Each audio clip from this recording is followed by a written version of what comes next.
नमस्कार, जय हिंद साथियों। साथियों बात करेंगे रीट परीक्षा 2025 को लेकर। साथियों रीट परीक्षा 2025 में पेपर वेबसाइट पर अपलोड हो चुके हैं। आंसर की 24 या 25 मार्च तक आपकी अपलोड कर दी जाएगी। साथियों अब जब पेपर से ही सभी विद्यार्थियों ने मिलान कर लिया है तो बच्चों के मन में अब यहाँ पर एक सस्पेंस है।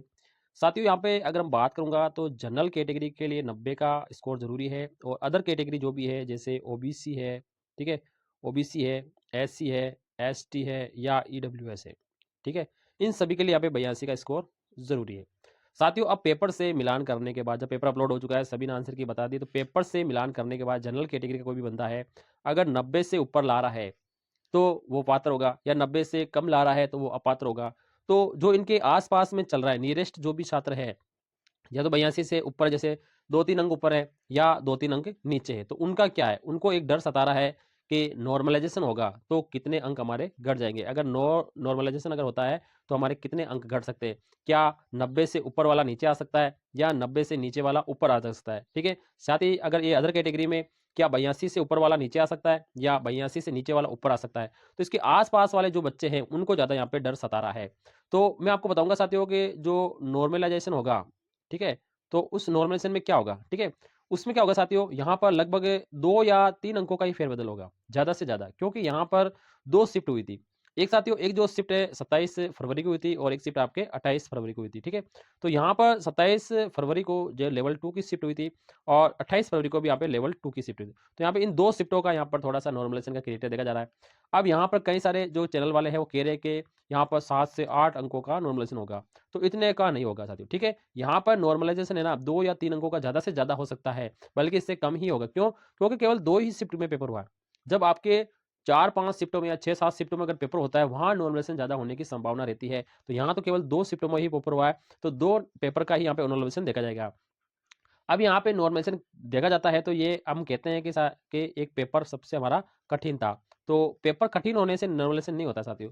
यहाँ पर कई सारे फैक्टर देखे जाते हैं कि अभ्यर्थियों के शिफ्ट के अकॉर्डिंग न्यूनतम जो अंक है वो कितना आ रहे हैं, ठीक है? अधिकतम अंक कितना आ रहे हैं छात्रों को, ठीक है? साथ ही हम यहाँ पे देख सकते हैं कि छात्रों के औसत अंक कितना आ रहे हैं। औसत अंकों का भी देखा जाता है, ठीक है? इसके अलावा यहाँ पे देखा जाता है कि इनमें जो छात्रों में जो अंक विचलन है, वो विचलन कितना बैठ रहा है, ठीक है? अलग-अलग पेपर में अलग-अलग विचलन कितना बैठ रहा है। ये सब कुछ यहाँ पे देखा जाता है तभी फैक्टर बनता है।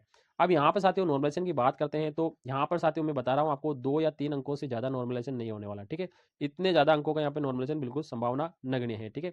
अब यहाँ पर आपके नंबर है ना, नॉर्मलाइजेशन से क्या होगा, जैसे किसी के यहाँ पे 92 अंक है, ठीक है? तो नॉर्मलाइजेशन होने से क्या होगा, उसका अंक घट के यहाँ पे जैसे 91 रह सकता है या उसका 90 रह सकता है, ठीक है? या 89 रह सकता है, ठीक है? अगर 1 अंक का आता है तो 91 रह जाएँगे, 2 अंकों का होता है तो अगर नॉर्मलाइजेशन होता है, ठीक है? तो घट भी सकता है, ठीक है? ये जैसे घट भी सकता है और बढ़ भी सकता है। जैसे 92 से ऊपर भी जा सकता है, 93 भी जा सकता है, 94 भी जा सकता है, 95 भी जा सकता है, बढ़ भी सकता है और घट भी सकता है। ये एक सस्पेंस है, ठीक है? नॉर्मलाइजेशन से तो ये होता है, घट भी सकते हैं और बढ़ भी हो सकते हैं, ठीक है? अब यहाँ पर साथियों जो बोनस अंक है, ये सबसे ज़्यादा फैक्टर रखता है। यानी जिन अभ्यर्थियों के बोनस अंक मिलेंगे, सपोज कर लो जो बोनस अंक मिलेगा वो सभी को मिलेगा, ठीक है। जैसे कोई भी शिफ्ट लेवल 2 में मान लो आपकी 27 फरवरी को कोई पेपर हुआ, ठीक है।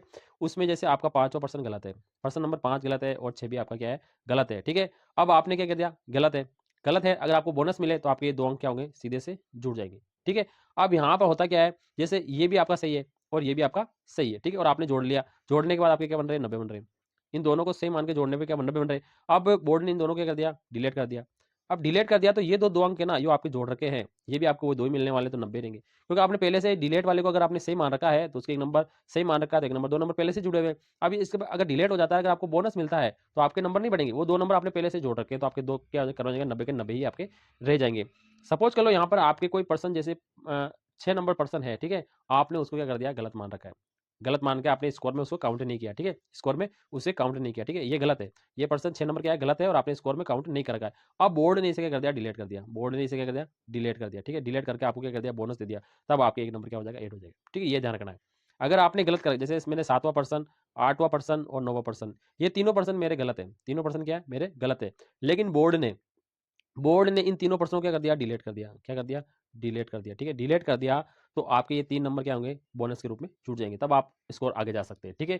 आपने सही मान रखा है और फिर डिलीट हो रहा है तो आपको कोई फायदा नहीं होने वाला, ठीक है। आपने उस क्वेश्चन को पहले से सही मान लिया है और अगर वो पर्सन पहले बाद में डिलीट हो रहा है तो आपको उसका कोई फायदा नहीं मिलने वाला, ठीक है। आपका गलत है, बोनस मिल रहा है, डिलीट हो रहा है तो आपके स्कोर बढ़ जाएगा वरना नहीं बढ़ेगा।